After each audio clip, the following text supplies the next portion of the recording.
went to Vegas. I came home with a cold, which is the best of the viruses you can get in Las Vegas. Um,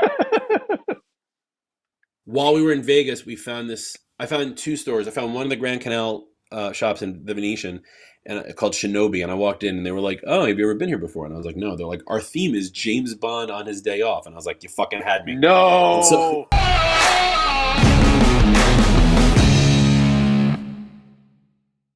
what's up, everybody? Welcome to the All Things MSP podcast with your host, Justin Escar, and OG host, Eric Anthony. This is episode 4, and we're talking about something really important: security and compliance. I feel like we need some like WWE music playing while we're doing it now. Well, that's what editing is for, right? Yeah. What's up, buddy? How are you? Good. Just got back from CompTIA CCF, so that was exciting. And actually, that falls right into the discussion today because there was a lot of discussion about cybersecurity and compliance at CCF this year. I do surprisingly, as a Mac person, we don't do a lot of security compliance, but I do have a lot of clients that we are doing some compliance stuff for, and I'll touch a lot about this. We use Ignite Secure and Governance for a lot of that work. I've met a couple of security people before. I have a great an IT security and compliance lawyer, Ms. Catherine Lewis from MSF Law. She's going to be speaking at ACES conference. I was talking to her the other day about stuff, and she was just scaring the pants off of me. Like, what's happening when it comes to compliance coming down, the end of 2023 into 2024. Right now, states are doing it themselves, right? We got CCPA, California Consumer. We got Consumer. We got NY Shield. I'm sure there's something in, Idaho Potato, whatever. But, like, there's something that'd be hilarious. Their cybersecurity laws are called the potato skins. Sorry. But there's going to be we think there's going to be a federal law similar to GDPR, right? Coming soon. Yes. What do you think? Probably very closely based on, actually, California just redid theirs. And so now it's CPRA. And Okay. there are 4 additional states that added privacy compliance this year.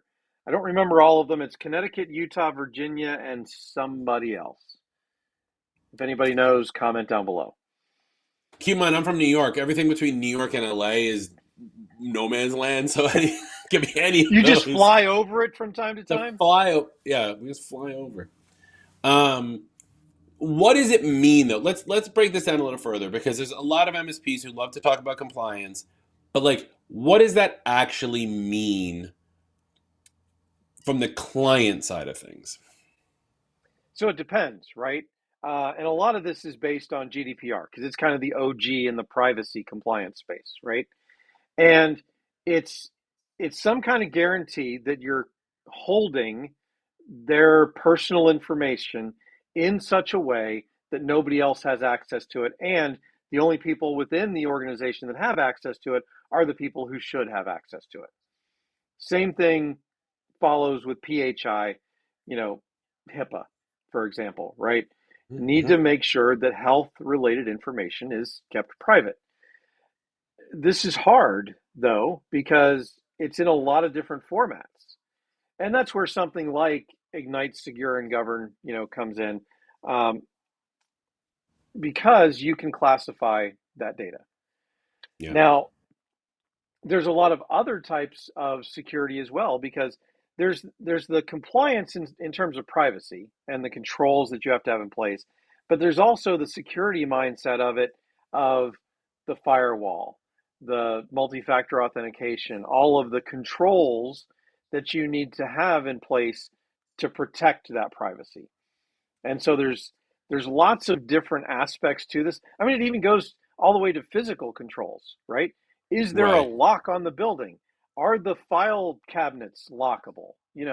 Those types of things. And where this really comes into play is highly regulated industries like life sciences, who have to comply with FDA Part 11. CMMC is huge. There's a whole conference going on in Dallas this week or next week around CMMC. So, and here in the States, if you have a contract with the Department of Defense, you have to, that client has to comply with CMMC compliancy, or they will not have a contract renewed and they will not get any new contracts. And in a lot of cases, that's millions of dollars to those businesses that they're going to lose because of not being compliant. The other kind of non regulated side that we're seeing a lot is from the insurance companies. So the insurance companies have these checklists. I'm sure you've seen them. I talk to partners about it all the time, where there's these checklists that they get from the insurance company that they have to have all of these things in place or they won't get a cybersecurity policy.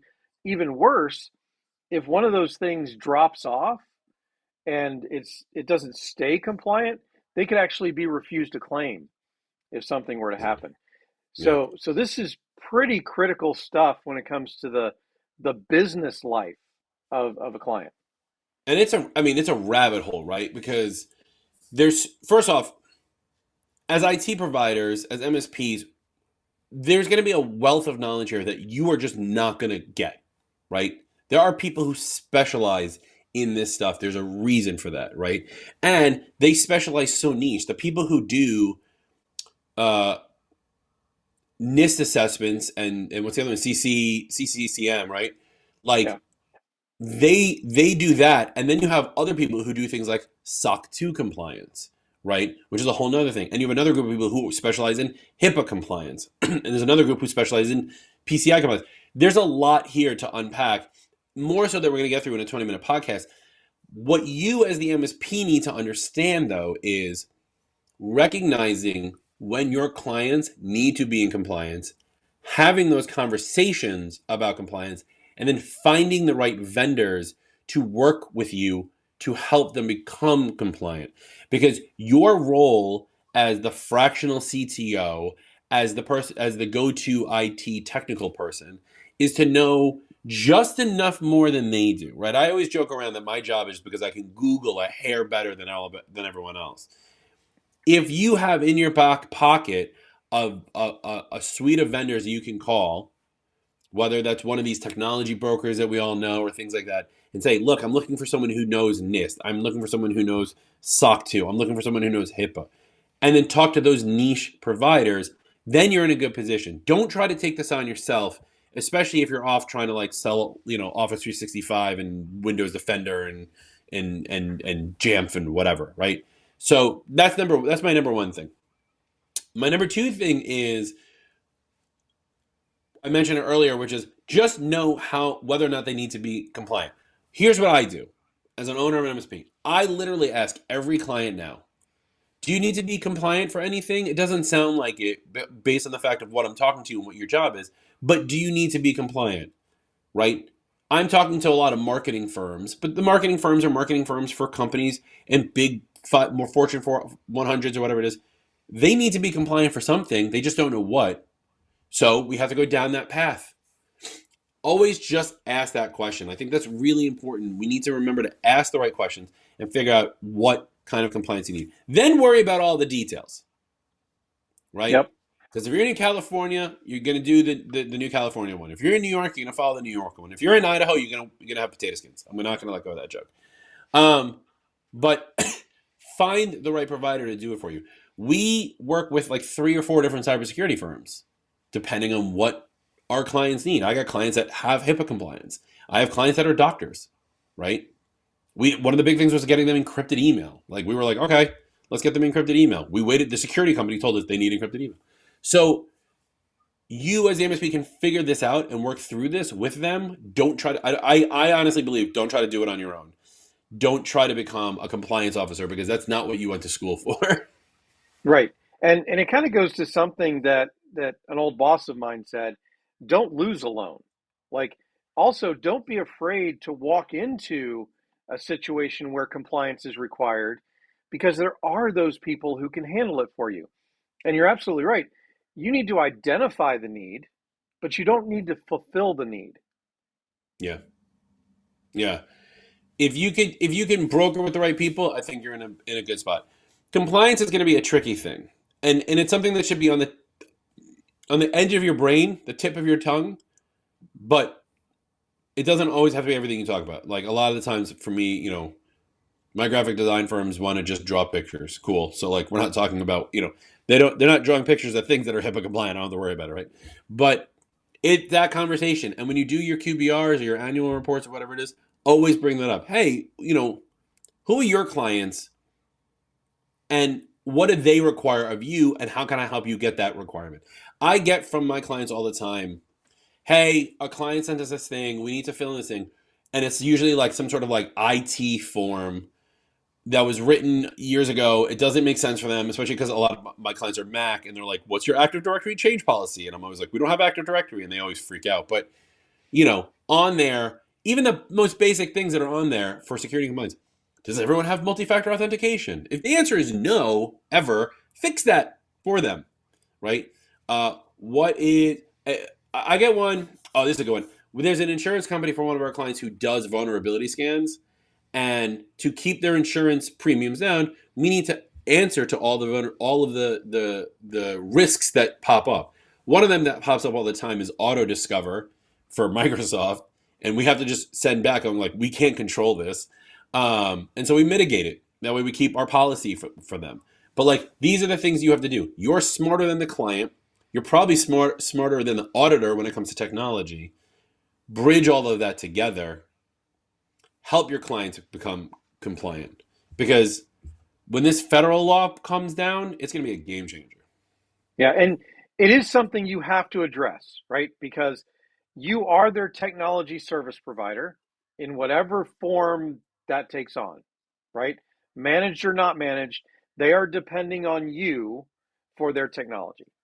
Mm-hmm. And so, who are they going to call first when they have a problem or when the insurance company says they're not going to pay the claim?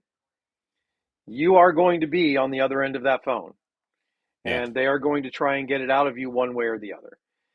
Right or wrong, whether you offered that service or not, because you handle that realm, that scope, they're going to come talk to you about it. And by the way, this is virtually this, it falls right in line with the topic we were talking about on the last podcast, right?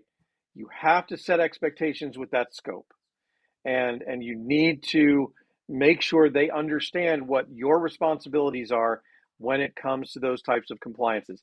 Now, another thing that you brought up, which I think is important to kind of double click on, is these things are changing constantly, constantly. And so you have to be bringing these things up during their QBRs. And yes, you have to be having QBRs with your clients. It is not an option because you have to know how their environment, how their clients, how their industry is changing in order to be able to stay ahead of the problems that they may face. They may not have a DoD customer at this point. Next month, they might. And that may change because there's a lot of waterfall effect to CMMC. So they may have to be compliant if they are fulfilling a subcontract for that DoD contractor, for example. Another thing that you need to be aware of is a lot of times just because there's a privacy law, say in Connecticut, doesn't mean that it's limited to the boundaries of Connecticut. Because just like GDPR applies to the citizens of the EU.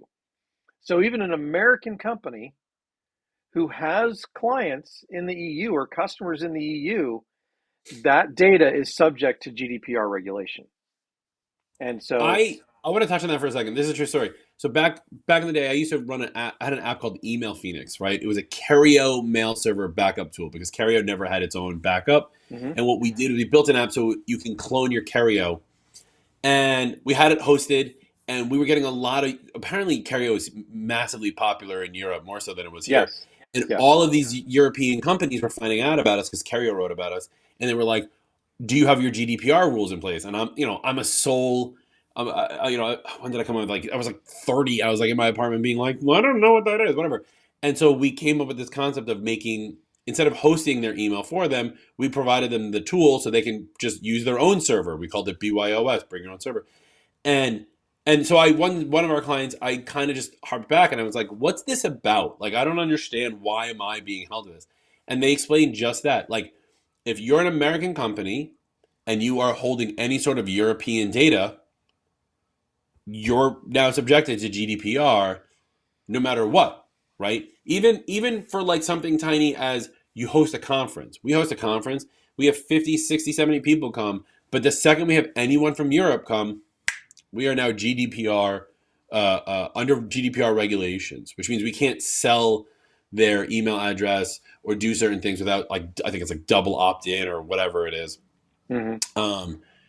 You're going to have the same problem now, which is, keep in mind, these rules and compliances are from the government, are there to help people like your mom who gets those scammy phone calls or gets those phishing emails or whatever. It's to help prevent a lot of that stuff. I mean, it won't do a lot of it, but it's supposed to help a lot of that. So like the rules and regulations are coming with good intentions. The bad side is we have to deal with it. We have to pick up, we're shoveling the shit to get it done with, to make sure that the good intentions are being held up. And so knowledge is power here, right? Understand what these things will do and affect your clients and your clients' clients. Right, because all they need is one lawsuit to put them out of business. Yeah. You know, Yeah. and that's worst case scenario for you and for them, right? And you do have to become educated enough, and you know, Justin and I are not the people to educate you on this because we are certainly not experts in privacy or compliance. But we think it's important enough to make sure that you guys have conversations with the people who do know these things. And I actually had a conversation with Mike Semmel at CCF, and I think that he's probably going to be one of those people we want to bring on sometime soon, so that we can talk with somebody who's educated about these things, and talk about some of the very specific things that you guys need to know to talk about when you're having these conversations with clients, so that you can A, identify, and then B, take some kind of action. Not necessarily yourself, because it's so much work to become an expert in these things. You just don't have time. As a business owner, maybe it's a smaller MSP, can't afford to send people to all this training, but you can learn to recognize and then find a subcontractor, a consultant, whatever it takes, a vendor, to satisfy that requirement. Yeah. Work with the right people is I think what we're getting to. And that's true for anything, not just compliance, but specifically and more in depthly, the tougher things like dealing with this. We'll bring Mike on in a future episode for sure. Hey, are you guys having problems with compliance and security? Let us know in the comments below. Post on Facebook. We want to hear your stories. We want to help you. That's the whole point of this podcast. We're only on episode 4. We're still figuring it out, but we'll get there. Let us know what you're working on. Let us two experts, except for in compliance, help out with those problems for you, right? Like, it was like a little dig to even to ourselves. Everyone likes a self-deprecating IT consultant. So leave those comments below. Tell us what you're working on. Let us help you. Hey, maybe you'll be a guest on our show. You never know. We have a lot coming up in the next couple of episodes. We have some great plans. Plans are amazing. We just need to act on them, and we'll get there. But leave your comments below. Like and subscribe on the YouTube channel. We want those numbers. And we will see you all next time on the All Things MSP podcast.